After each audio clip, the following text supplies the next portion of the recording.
जय हिंद दोस्तों, मेरा नाम है एस के आनंद और आप देख रहे हैं एस के एजुकेशन यूट्यूब चैनल। दोस्तों, आज की इस वीडियो में हम सीटेट परीक्षा 2026 के सामाजिक विज्ञान विषय के बारे में हम चर्चा करेंगे। ठीक है, यह प्रैक्टिस सेट नंबर 6 है, जिसमें से हम कंटेंट प्लस पेडागोजी पर बात करने वाले हैं।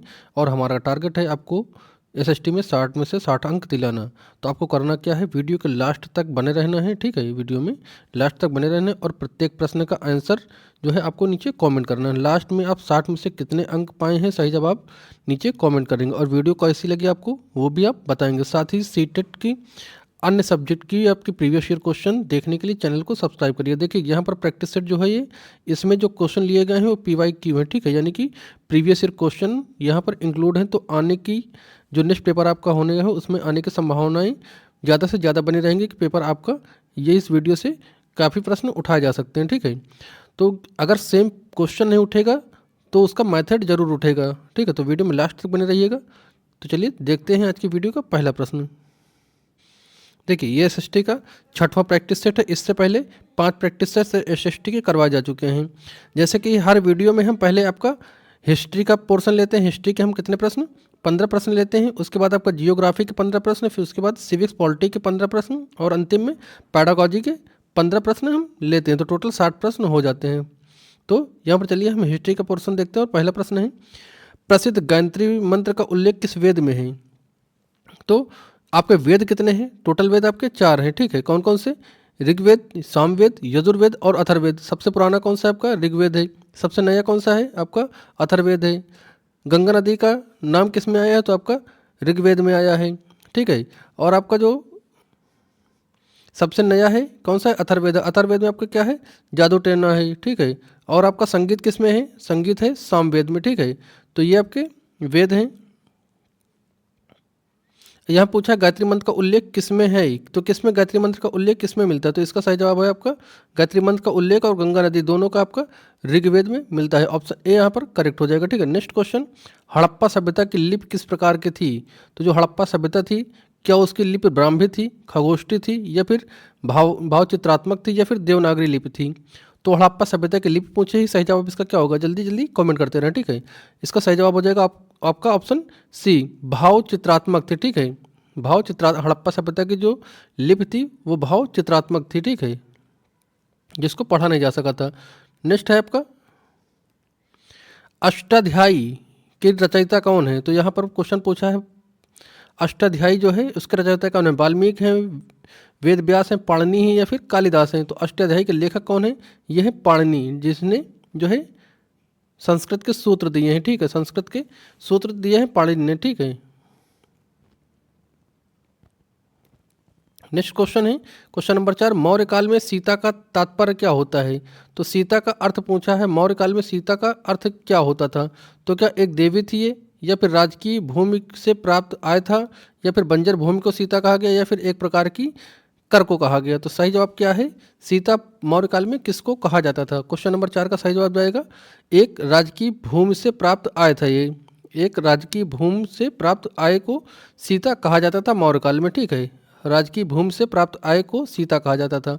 अगला क्वेश्चन है, गुप्त काल में सोने के सिक्के को क्यों, जो सोने का सिक्के था उसका क्या कहा जाता था? जो सोने के सिक्के थे गुप्त काल में, गुप्त काल को क्या कहा जाता है? स्वर्ण काल कहा जाता है ना। तो उसमें जो सोने के सिक्के थे क्या कहा जाता था? क्या उनको रूपक कहा जाता था, दिनार, या फिर कारसवर्ण, या फिर आपका पण?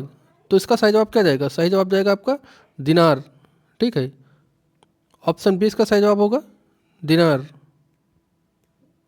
सोने के सिक्कों को दिनार कहा जाता था। अगला क्वेश्चन है, ठीक है, क्वेश्चन नंबर 6 क्या कहता है? कह रहा है कि तुर्कान ए चहलगानी यानी कि चालीसा दल का गठन किस सुल्तान ने किया था? तो क्या कुतुबुद्दीन ऐबक का था, या इल्तुतमिश, या बलबन, या फिर अलाउद्दीन खिलजी?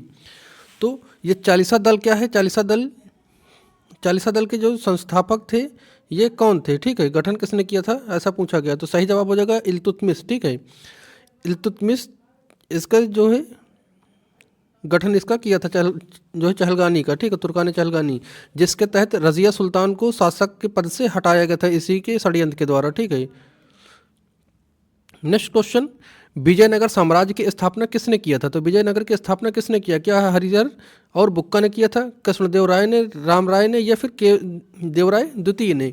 तो सही जवाब इसका क्या हो जाएगा? सही जवाब हो जाएगा आपका हरिहर और बुक्का ने। हरिहर और बुक्का ने मिलकर के विजयनगर साम्राज्य की स्थापना किया था। ये साउथ में पड़ता है, ठीक है। नेक्स्ट क्वेश्चन, हुमायूं की रचना किसने की है? हुमायूं की रचना किसने की है? क्या सॉरी हुमायूंनामा की हुमायूं ने की है, गुलबदन बेगम, या फिर अबुल फजल, या फिर जहां आरा? तो सही जवाब क्या जाएगा इसका? इसका सही जवाब जाएगा गुलबदन बेगम। हुमायूंनामा जो है गुलबदन बेगम की लिखी हुई रचना है, जो हुमायूं के जीवन काल के बारे में दर्शाती है, ठीक है। अच्छा, ज़्यादा हम एक्सप्लेनेशन इसलिए नहीं दे रहे हैं क्योंकि आपको कम से कम समय में आपको 60 क्वेश्चन करवाना है। एक्सप्लेनेशन देने के लिए तो दे सकता हूँ बहुत ज़्यादा, लेकिन आपको कम से कम समय में ज़्यादा से ज़्यादा क्वेश्चन करवाना है, क्योंकि आप लोगों को ज़्यादा वीडियो लंबी चाहिए नहीं, इसलिए आप लोग वीडियो को छोड़कर निकल जाते हैं।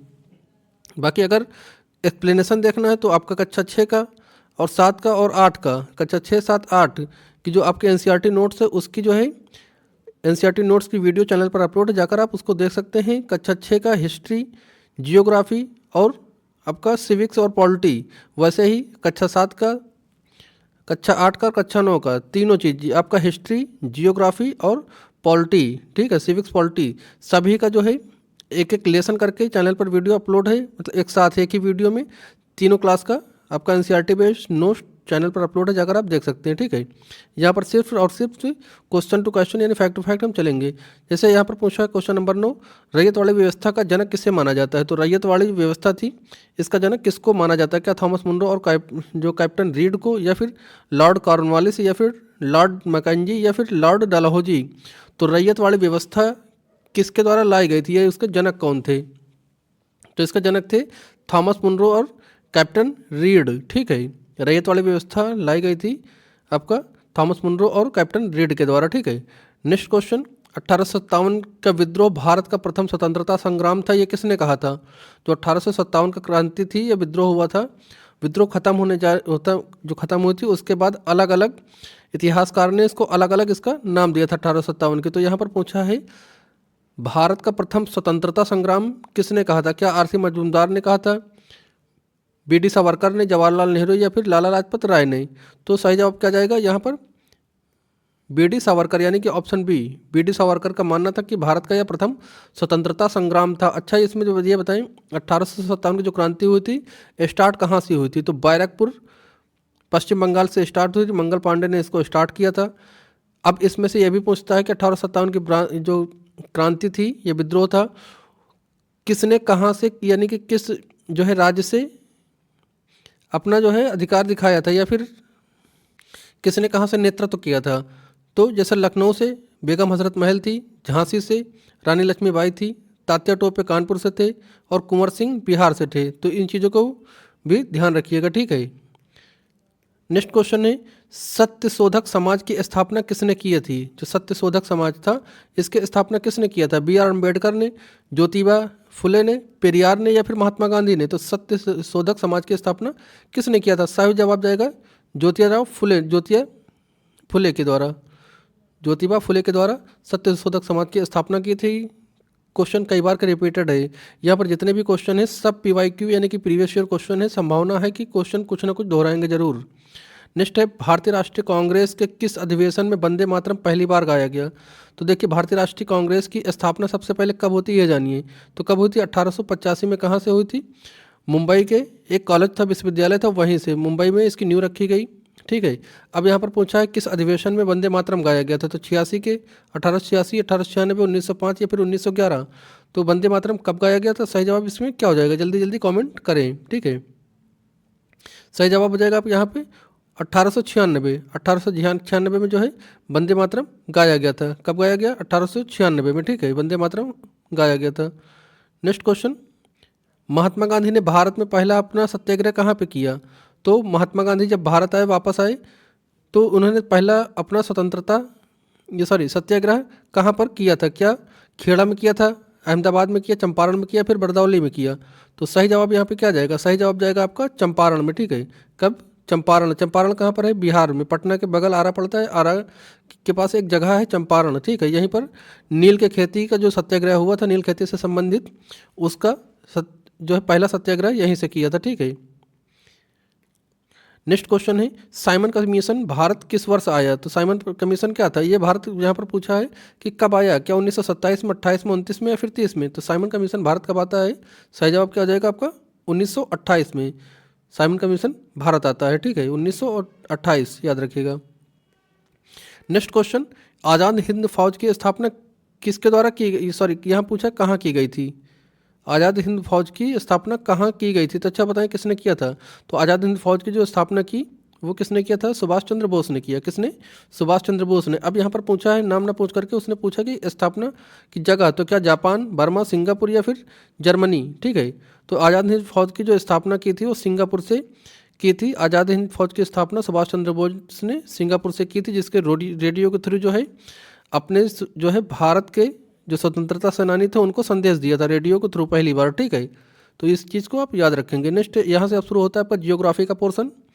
क्वेश्चन नंबर 16 है जियोग्राफी का। पहला क्वेश्चन यहाँ पर, सौर मंडल का सबसे चमकीला ग्रह कौन सा है? तो चमकीला ग्रह यहाँ पर पूछा है। अच्छा ग्रह कितने हैं आपके? तो टोटल 8 है, ठीक है। कितने ग्रह हैं टोटल? 8 ग्रह हैं। सूर्य के सबसे नज़दीक कौन सा है? तो आपका बुध है। सबसे दूर कौन सा है? तो वरुण है, ठीक है, सबसे वरुण है। सबसे लाल ग्रह कौन सा है आपका? मंगल है। पृथ्वी के वाहन कौन है? शुक्र है। और सबसे बड़ा ग्रह कौन है? तो ये आपका बृहस्पति है, ठीक है। लेकिन यहाँ पूछा क्या है? सबसे चमकीला ग्रह। तो सबसे चमकीला ग्रह भी आपका कौन होगा? शुक्र होगा। सबसे चमकीला ग्रह कौन सा है? तो ये शुक्र है, ठीक है। Next question, Greenwich mean time यानी कि जीएमटी किस देश से होकर गुजरती है? तो किस देश से होकर गुजरती है जीएमटी? क्या आपका फ्रांस से होकर, यूके से होकर, जर्मनी से होकर या फिर अमेरिका से होकर?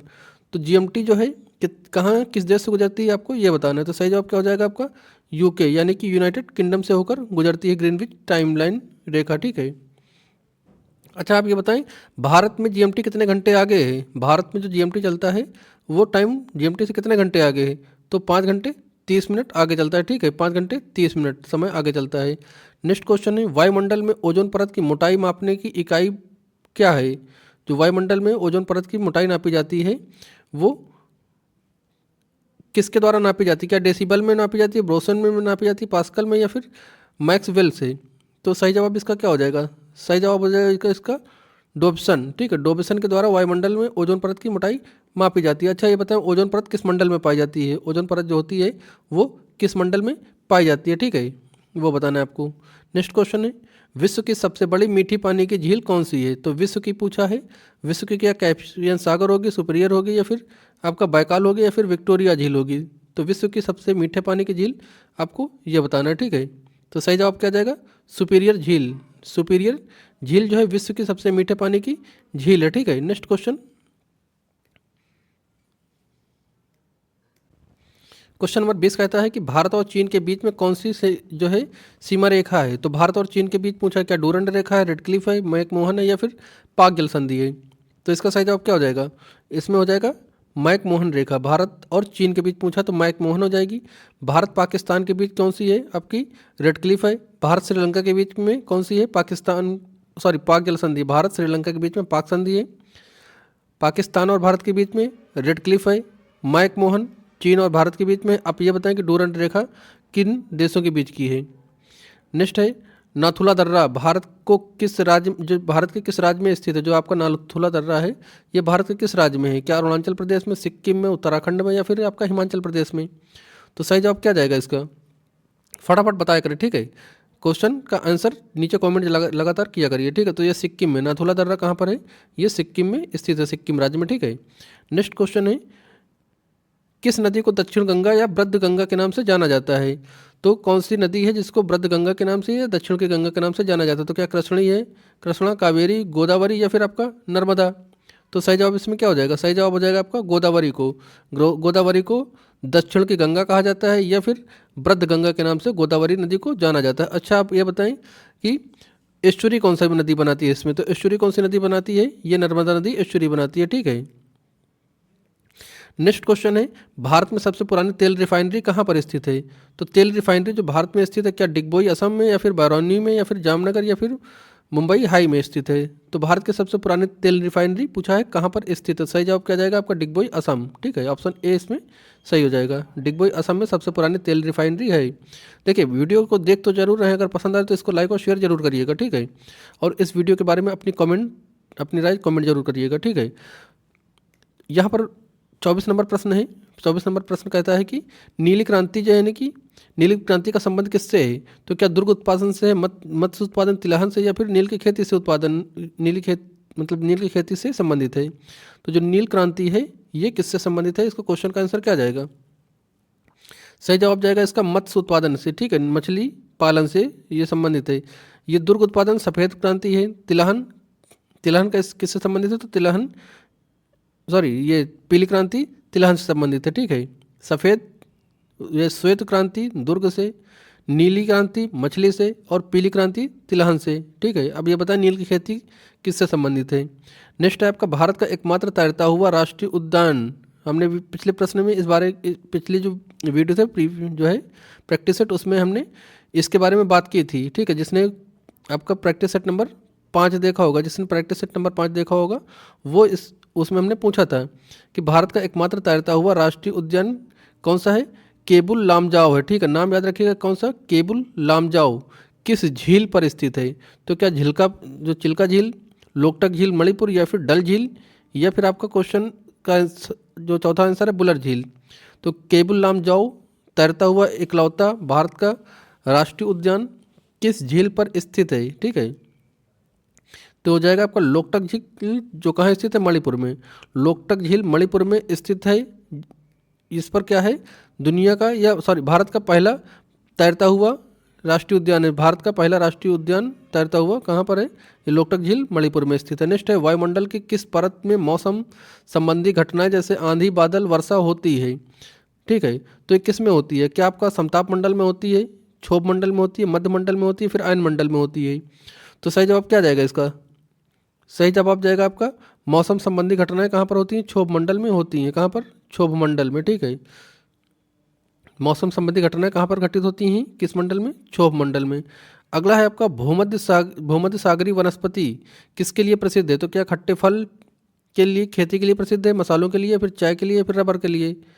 तो भूमध्य सागरीय वनस्पति किसके लिए प्रसिद्ध है, इसका सही जवाब हो जाएगा आपका ऑप्शन ए, खट्टे फलों के लिए। ठीक है, खट्टे फलों के लिए खेती के लिए प्रसिद्ध है भूमध्य सागरीय वनस्पति। नेक्स्ट है बिग बियर या सप्तऋषि क्या है। बिग बियर या जिसको हिंदी में कहते हैं सप्तऋषि, ये क्या है। तो क्या एक तारामंडल, एक तारा है, या एक तारा नक्षत्र मंडल है, एक ग्रह है, या फिर एक उपग्रह है। तो इसका सही जवाब क्या हो जाएगा, यह एक नक्षत्र तारामंडल है। ऑप्शन 20 का सही जवाब जाएगा। बिग बियर या सप्तऋषि क्या है, एक नक्षत्र तारामंडल है। ठीक है, नेक्स्ट क्वेश्चन, पृथ्वी के अपने अक्ष पर घूमना क्या कहलाता है। जो पृथ्वी अपने अक्ष पर घूमती है तो उसको क्या कहते हैं, क्या परिभ्रमण कहते हैं, घूर्णन कहते हैं, कक्षा कहते हैं, या फिर झुकाव कहते हैं। सही जवाब क्या जाएगा इसका, सही जवाब जाएगा इसका घूर्णन कहते हैं। क्या कहते हैं बच्चा, घूर्णन कहते हैं। अच्छा, इसका कारण होता है क्या, घूर्णन गति के कारण, तो दिन और रात होता है। क्या होता है, जो पृथ्वी अपने अक्ष पर घूमती है तो यह गति घूर्णन गति कहलाती है, जिसके कारण दिन और रात होता है। ठीक है, जो कि 24 घंटे में अपना एक चक्कर लगाती है ये। ठीक है, परिक्रमण क्या होता है, तो सूर्य के चारों ओर, जब सूर्य हो मान लो ये सूर्य के चारों ओर जब चक्कर लगाती है तो इसको परिक्रमण कहते हैं। इससे क्या होता है, तो इससे ऋतुओं का परिवर्तन होता है। परिक्रमण के द्वारा ऋतुओं का परिवर्तन, घूर्णन के द्वारा दिन और रात का होना। ठीक है, अगला क्वेश्चन है क्वेश्चन नंबर 3, कह रहा है कि निम्नलिखित में से कौन सा एक ब्लॉक पर्वत है, यानी कि ब्लॉक माउंटेन किसका उदाहरण है। तो क्या हिमालय का है, रॉकी का है, सतपुड़ा का है, या फिर आपका एंडीज का है। तो ब्लॉक माउंटेन या ब्लॉक पर्वत का उदाहरण इसमें से कौन सा है। सही जवाब हो जाएगा आपका सतपुड़ा।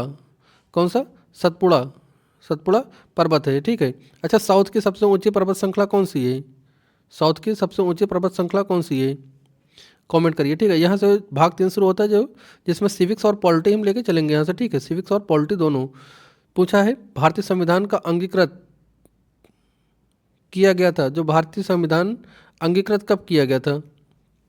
तो क्या 26 जनवरी 1950, 26 नवंबर 1949, 15 अगस्त 1947, या फिर 9 दिसंबर 1946। तो इसका सही जवाब क्या हो जाएगा, तो सही जवाब हो जाएगा आपका 26 नवंबर 1949। 26 नवंबर है आपका, 26 नवंबर 1949 को जो है अंगीकृत किया गया था। अच्छा, आप ये बताएं कि जो संविधान है उसको बनने में कितने दिन लगा था, संविधान को बनने में कितने दिन लगा था और उसके अध्यक्ष कौन थे संविधान सभा के। नेक्स्ट क्वेश्चन, कानून के समक्ष समानता यानी कि इक्वलिटी बिफोर लॉ, ठीक है, कानून के समक्ष समानता किस अनुच्छेद के अंतर्गत है, अनुच्छेद 14, 15, 16 या फिर 18। समानता के समक्ष कानून के समक्ष समानता किस अनुच्छेद के अंतर्गत आता है, अनुच्छेद 14, 15, 16 या फिर 18। तो इसका सही जवाब क्या हो जाएगा, सही जवाब हो जाएगा आपका अनुच्छेद 14, ठीक है क्या, अनुच्छेद 14, ऑप्शन ए आपका करेक्ट हो जाएगा। अगला प्रश्न है, राष्ट्रपति पर महाभियोग चलाने की प्रक्रिया किस देश से ली गई है, तो क्या ब्रिटेन, अमेरिका, कनाडा या फिर आयरलैंड।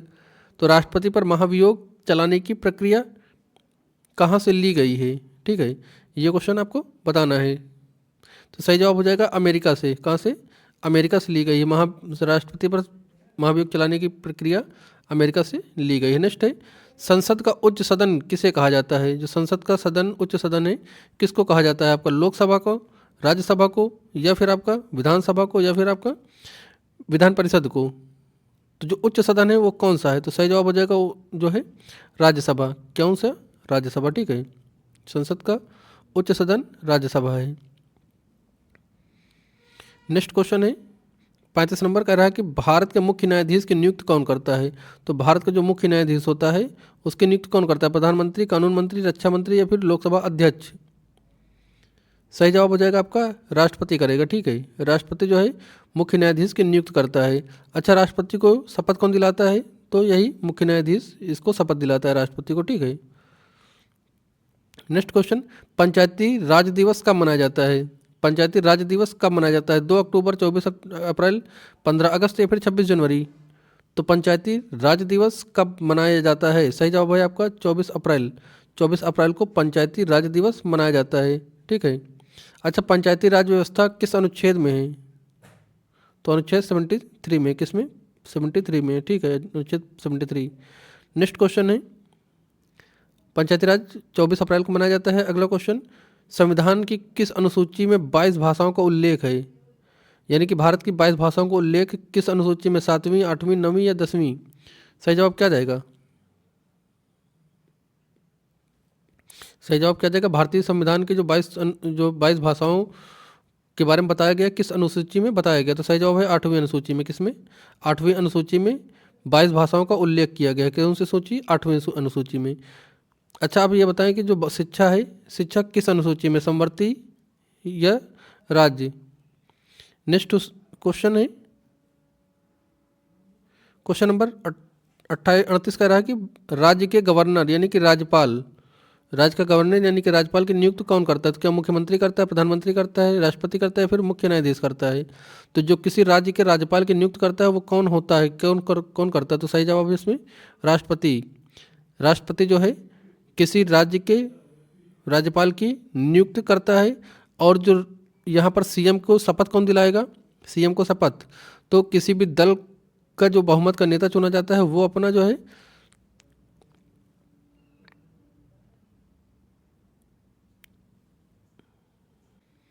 जो बहुमत पेश करता है, जो किसी भी दल का नेता होता है वो बहुमत पेश करेगा राज्यपाल को, तो राज्यपाल जो है मुख्यमंत्री की शपथ दिलवाता है, ठीक है। अगला क्वेश्चन है क्वेश्चन नंबर 38 कह रहा है राज्य के गवर्नर राज्यपाल की नियुक्ति कौन करता है। तो ये क्वेश्चन तो हो गया ना, आई थिंक ये क्वेश्चन हो चुका है शायद। तो कौन यहाँ पे राष्ट्रपति था, ठीक है। अच्छा, यहाँ से शुरू होना था। बंदी प्रत्यक्षीकरण यानी कि रिट शाब्दिक अर्थ क्या होता है, जो बंदी प्रत्यक्षीकरण होता है इसका शाब्दिक अर्थ क्या होता है, हम आदेश देते हैं शरीर को प्रस्तुत किया जाए, या मना करना, या फिर अधिकार पक्ष। तो सही जवाब क्या हो जाएगा इसका सही जवाब हो जाएगा शरीर को प्रस्तुत किया जाए। बंदी प्रत्यक्षीकरण का मतलब होता है शरीर को प्रस्तुत किया जाए। नेक्स्ट क्वेश्चन है भारत में मतदान की न्यूनतम 21 वर्ष से घटाकर 18 वर्ष किया गया, किस संशोधन के अनुसार किया गया था। तो क्या आपका 42वें संविधान, 44वें, 61वें या फिर 73वें संविधान संशोधन के अंतर्गत।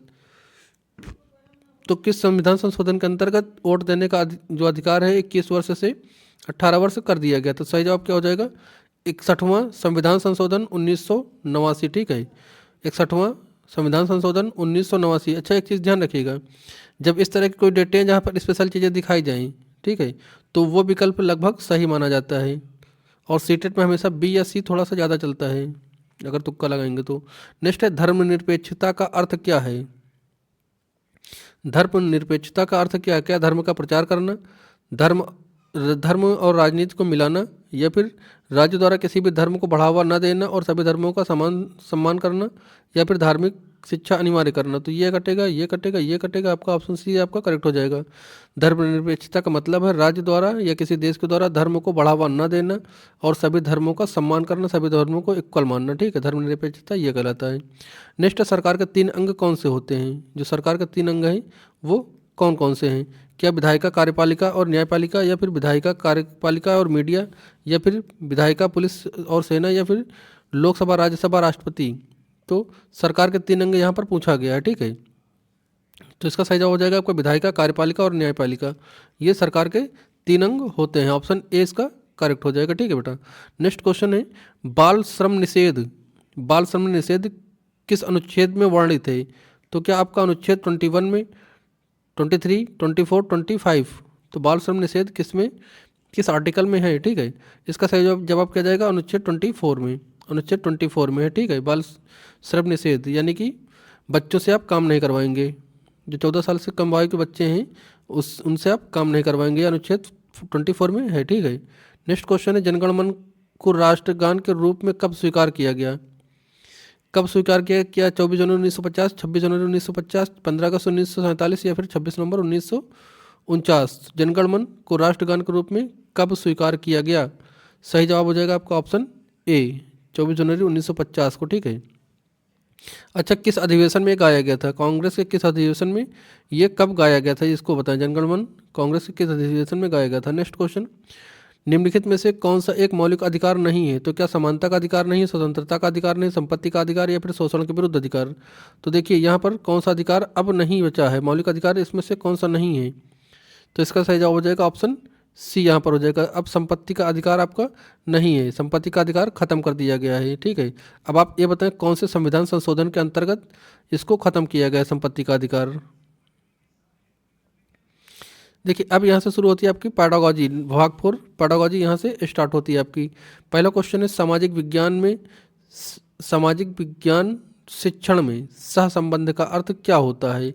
तो क्या इतिहास और भूगोल को अलग अलग पढ़ाना, क्या ऐसा होता है? तो नहीं, अलग अलग नहीं पढ़ाना होता, ऑप्शन कटेगा। विभिन्न विषयों के बीच संबंध स्थापित करना करके पढ़ाना, जैसे इतिहास भूगोल को जोड़ना, या फिर आपका केवल एक विषय पर ध्यान देना, या फिर छात्रों के बीच दोस्ती कराना। तो यहाँ पर ध्यान दीजिए, जब पैडागॉजी सॉल्व करते हैं तो एनिमेशन मेथड का प्रयोग किया करिए जब आपको किसी क्वेश्चन का आंसर ना आ रहा हो। तो देखिए यहाँ पर या आ भी रहा हो तो एनिमेशन मेथड का इस्तेमाल करेंगे तो आंसर कभी गलत नहीं होगा, ना के बराबर चांस होते हैं फिर गलत होने का। जैसे पैडागॉजी सॉल्व करते समय जहाँ पर बच्चे का अधिक भला हो वो विकल्प हमेशा सही रहेगा, जिसमें बच्चे को किसी प्रकार का कष्ट ना हो, किसी प्रकार का नुकसान ना हो, ज़्यादा से ज़्यादा बच्चा सीखे, बच्चे के द्वारा क्रियाकलाप के द्वारा वो काम हो रहा हो, तो वो विकल्प सही होगा। तो यहाँ पूछा सहसंबंध का अर्थ क्या होता है, तो अलग अलग दोनों पढ़ाना तो नहीं है, ये कटेगा, अलग अलग नहीं करना होता है। ठीक है। विभिन्न विषयों के बीच संबंध स्थापित करना, जैसे इतिहास भूगोल को जोड़ना, तो हाँ ये ऑप्शन होगा। यहाँ पर केवल मात्र वाले गलत होते हैं, छात्रों के बीच दोस्ती कराना नहीं होगा। दोनों विषयों को एक से जोड़ना, जैसे इतिहास और भूगोल को एक साथ जोड़ना, ऑप्शन बी यहाँ पर करेक्ट हो जाएगा। नेक्स्ट है आलोचनात्मक चिंतन, यानी कि क्रिटिकल थिंकिंग से क्या, इसमें क्या शामिल है? तो यहाँ पर निगेटिव पूछा है। तो एक चीज़ ध्यान दिया करें, जब निगेटिव वाला पूछे कभी भी तो सबसे पहले क्या करें, निगेटिव को करें अंडरलाइन, अंडरलाइन करें। तो यानी कि जो चीज़ इसमें गलत होगा वही यहाँ पर सही होगा। ठीक है। तो क्या पूर्वग्रहों को पहचानना नहीं होता, तथ्यों और राय में अंतर करना, या फिर बिना सोचे समझे किसी बात को स्वीकार लेना, या फिर कारण और प्रभाव का विश्लेषण करना? तो क्रिटिकल थिंकिंग में शामिल क्या नहीं होता है, आपसे ये क्वेश्चन पूछा गया। ठीक है। तो क्रिटिकल थिंकिंग में क्या नहीं होता है? तो बच्चा जो है बिना सोचे समझे किसी बात को स्वीकार कर लेना, तो क्रिटिकल थिंकिंग ये नहीं होती। क्रिटिकल थिंकिंग होती है कि हर चीज़ के पीछे लॉजिक, हर चीज़ के पीछे लॉजिक करना, तो क्रिटिकल थिंकिंग होती है। लेकिन अगर क्रिटिकल थिंकिंग बच्चे में नहीं होगी तो बिना सोचे समझे किसी भी बात को स्वीकार कर लेना, आपका ऑप्शन सी यहाँ पर करेक्ट होगा। नेक्स्ट है एनसीएफ 2005 के अनुसार सामाजिक विज्ञान के शिक्षण का उद्देश्य बच्चों में क्या विकसित करना है।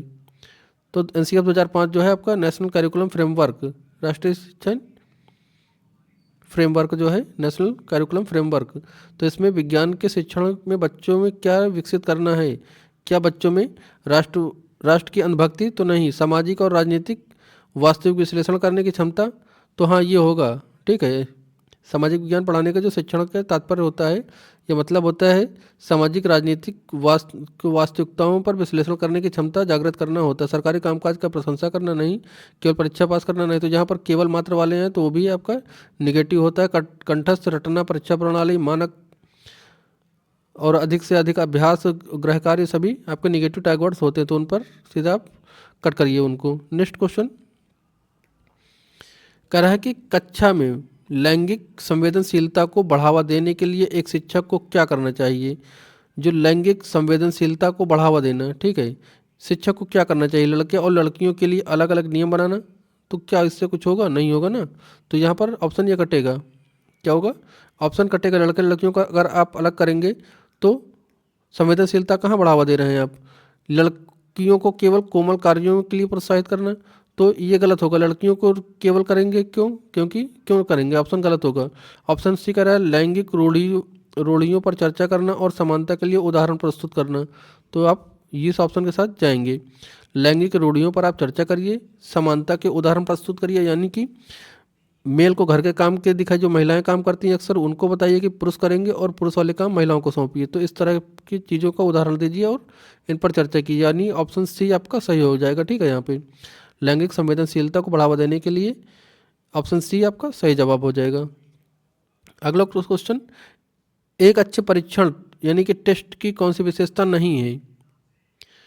तो इसमें कौन सी विशेषता नहीं है पूछा, निगेटिव पूछा गया, तो अच्छे शिक्षण की विशेषता क्या नहीं होगी। क्या वैधता नहीं होती, विश्लेषता नहीं होती, वस्तुनिष्ठता नहीं होती, या फिर अस्पष्टता नहीं होती।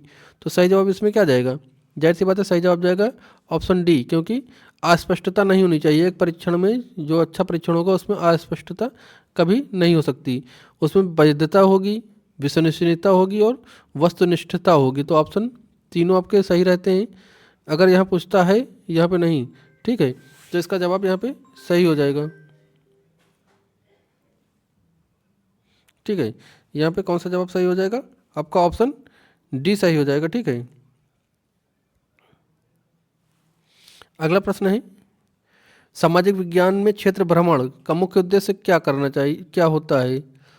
सामाजिक विज्ञान के क्षेत्र भ्रमण से मुख्य उद्देश्य क्या होता है, यानी कि जो बच्चों को पढ़ाया जाता है उस चीज़ के बारे में भ्रमण पर ले जाया जाता है, तो बच्चों मतलब उसका मुख्य उद्देश्य क्या होता है बच्चों के लिए। क्या छात्रों को मनोरंजन प्रदान करना, तो नहीं, भ्रमण पर ले जाने का मतलब मनोरंजन प्रदान करना नहीं होता है, प्रत्यक्ष अनुभव प्रदान करना होता है। मतलब भ्रमण पर बच्चों को ले जाते हैं तो प्रत्यक्ष अनुभव, यानी कि जिस चीज़ के बारे में पढ़ाया जाए उसका प्रत्यक्ष रूप से अनुभव कराया जाए। जैसे ताजमहल के बारे में पढ़ाया गया तो ताजमहल पर भ्रमण पर ले जाना, या मान लो किसी झील के बारे में, किसी राष्ट्रीय उद्यान के बारे में, जिस चीज़ के बारे में सामाजिक विज्ञान में पढ़ाया जाए तो वहाँ पर उसको ले जाया जाए, तो क्या हो जाएगा, बच्चे का प्रत्यक्ष अनुभव हो जाएगा। ऑप्शन बी यहाँ पर सही हो जाएगा, ठीक है।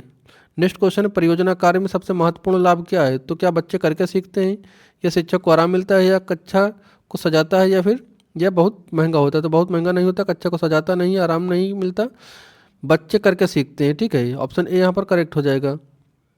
कार्य परियोजना यानी प्रोजेक्ट वर्क में बच्चे खुद करते हैं, यानी कि लर्निंग बाय डूइंग होता है यहाँ पे। नेक्स्ट क्वेश्चन, यदि एक छात्र इतिहास की तारीखों को याद नहीं कर पा रहा है तो आप क्या सुझाव देंगे। क्या उसे रटने के लिए कहेंगे, तो रटना जो है एक नेगेटिव टैग वर्ड है, इसको कट करेंगे। समय रेखा का उपयोग करके घटना चक्रों का क्रम समझने के लिए कहेंगे, तो हाँ ये से होगा। मतलब अगर कोई छात्र है जो इतिहास की तारीखों को याद नहीं कर पा रहा है तो जो टाइम लाइन है या समय रेखा है इसका प्रयोग करके घटनाओं को क्रम से समझने की कोशिश करेगा, ठीक है। उसे डांटेंगे या इतिहास छोड़ने के लिए आप नहीं कह सकते, ठीक है। तो ऑप्शन बी यहाँ पे आपका करेक्ट हो जाएगा। नेक्स्ट क्वेश्चन है, सूक्ष्म शिक्षण यानी कि माइक्रो टीचिंग का उपयोग किसके लिए किया जाता है।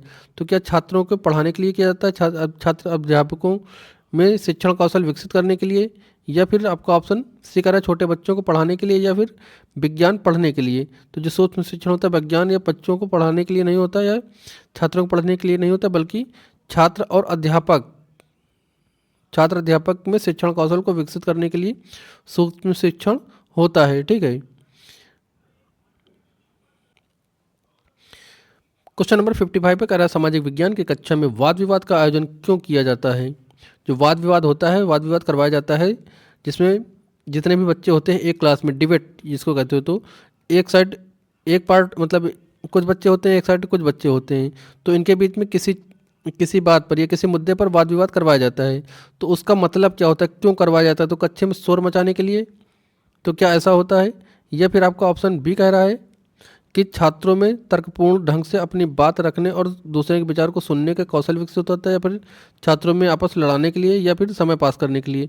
तो ना समय पास करने के लिए होता है, ना ही छात्रों को आपस में लड़ाने के लिए होता है, ना ही शोर मचाने के लिए होता है, बल्कि एक जो छात्र होते हैं किसी की बात को तर्कपूर्ण ढंग से बात रखें। जो छात्र होता है प्रत्येक पक्ष का कोई भी छात्र अपना जो मत है, ठीक है, जो अनुभव है, उसको एक तर्कपूर्ण ढंग से अपनी बात रखे और दूसरों के विचारों को सुनने के कौशल विकसित करने के लिए जो है आपका वाद विवाद प्रतियोगिताएं रखी जाती हैं। ऑप्शन बी यहाँ पर करेक्ट हो जाएगा। अगला क्वेश्चन है सतत और व्यापक मूल्यांकन। सतत और व्यापक मूल्यांकन का मुख्य उद्देश्य क्या होता है। तो केवल क्या बच्चों को केवल बौद्धिक पक्ष का मूल्यांकन, तो यहाँ पर केवल आया, ये कटेगा। बच्चों में समग्र विकास का मूल्यांकन करना, यानी कि शैक्षिक और शैक्षिक। तो सतत और व्यापक जब भी आए तो शैक्षिक और गैर शैक्षिक चीज़ों का मूल्यांकन करेंगे, यानी समग्र विकास के लिए होता है। ऑप्शन बी यहाँ पर सही हो जाएगा। कई बार का रिपीटेड क्वेश्चन है, उम्मीद है कि इस बार जरूर आएगा ये। ठीक है। नेक्स्ट है सामाजिक विज्ञान शिक्षण में ग्लोब का उपयोग मुख्य रूप से किस अवधारणा को स्पष्ट करने के लिए किया जाता है। तो देखिए जो ग्लोब होता है वो दिन और रात के लिए और पृथ्वी के घूर्णन के लिए। ऑप्शन यहाँ पर ए आपका करेक्ट हो जाएगा। ठीक है। जब आपको ऑप्शन करेक्ट हो, पता हो, तो फिर आप एनिमेशन मेथड कुछ लगाइए, सीधे जो ऑप्शन है उसका सटीक आंसर दीजिए और आगे बढ़िए। जब आंसर ना आ रहे हों तो आप एनिमेशन मेथड का इस्तेमाल किया करिए। तो 57 का ए आपका करेक्ट है। नेक्स्ट है एक समावेशी कक्षा में दृष्टिबाधित छात्र के लिए आप क्या करेंगे। समावेशी कक्षा है, समावेशी कक्षा अच्छा होती क्या है। तो ये जो समावेशी कक्षा होती है जिसमें सृजनशील बालक, पिछड़ा बालक और आपका यानी कि सब तरह के बालक हों, प्रतिभाशाली बालक, सामान्य बालक, पिछड़े बालक और जो है किसी तरह के दिव्यांग बालक, यानी कि सब बालक को एक छत के नीचे एक क्लासरूम में एक साथ पढ़ाना। ठीक है। तो ये आपका समावेशी कक्षा कहलाती है। तो उसके पीछे जो है अगर कोई दृष्टिबाधित बालक है उस कक्षा में, तो उसके लिए आप क्या करेंगे, तो उससे सबसे पीछे बैठा देंगे। क्या ये सही विकल्प होगा, तो नहीं, उसको आप पीछे नहीं बैठाएंगे, ये सही नहीं होगा। उसके लिए दृश्य सामग्री अधिक प्रयोग करेंगे, या फिर उसे मौखिक निर्देश देने की स्पर्शी सामग्री का प्रयोग करेंगे, या फिर उसे स्कूल से जाने के लिए कहेंगे, उसे विशेष स्कूल में जाने के लिए कहेंगे। तो इसको विशेष स्कूल में आप नहीं भेजेंगे। तो पहला और आपका आखिरी कट गया, बचा यहाँ पर कौन सा, दो, आपका बी और सी बचा। तो इसमें से कौन सा विकल्प सही हो जाएगा। ठीक है। समावेशी कक्षा में दृष्टिबाधित बालक है, उसके लिए आप क्या करेंगे, तो क्या किसके साथ जाएंगे, ऑप्शन बी के साथ या सी के साथ। तो दृष्टिबाधित है तो उसके लिए आप दृश्य सामग्री का तो अधिक प्रयोग कर सकते हैं, लेकिन उसमें लिखा है कि मौखिक निर्देश देंगे और अब अगर आप देखिए क्या था इसमें, किस प्रकार का बालक था, दृष्टिबाधित था। तो दृष्टिबाधित था तो उसको दृश्य सामग्री देने कोई मतलब ही नहीं है। ऑप्शन बी कटेगा यहाँ पे। तो उसे क्या करेंगे, मौखिक निर्देश देंगे और स्पर्शनीय सामग्री देंगे। ठीक है, उसका प्रयोग करेंगे जो है,